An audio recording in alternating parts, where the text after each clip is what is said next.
রেলগাড়ির কামরায় হঠাৎ দেখা, ভাবিনি সম্ভব হবে কোনোদিন।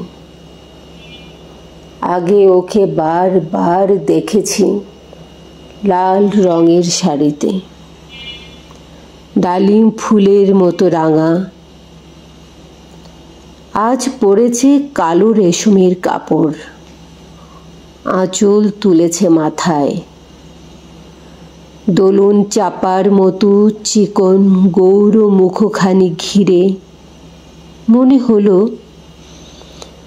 কালো রঙে একটা গভীর দূরত্ব ঘনিয়ে নিয়েছে নিজের চারদিকে।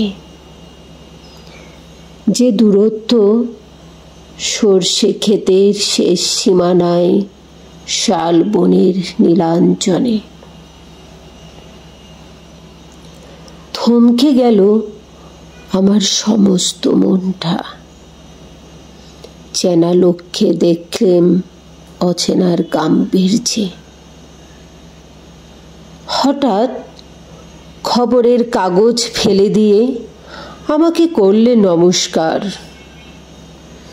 সমাজবিধির পথ গেল খুলে। আলাপ করলেম শুরু। কেমন আছো?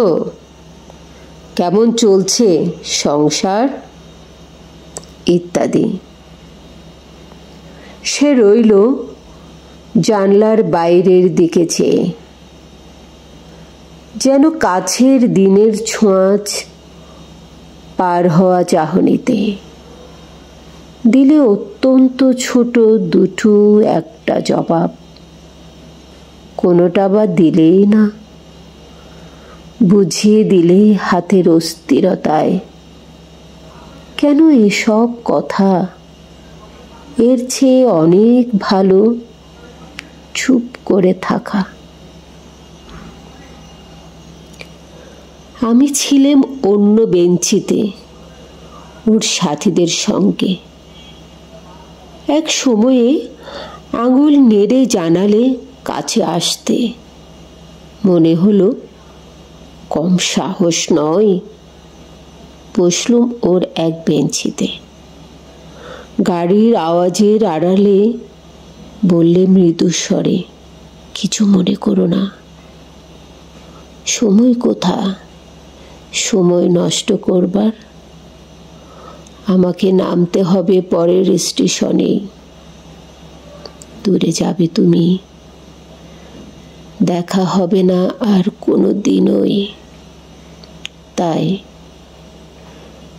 যে প্রশ্নটার জবাব এত কাল থেমে আছে, শুনবো তোমার মুখে। সত্য করে বলবে তো? আমি বললাম, বলবো।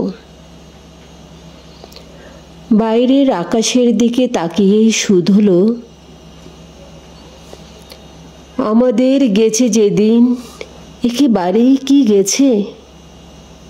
কিছুই কি নেই বাকি? একটুকু রইলিম চুপ করে। তারপর বললেম, রাতের সব তারাই আছে দিনের আলোর গভীরে। খটকা লাগলো, কি জানি বানিয়ে বললেম নাকি।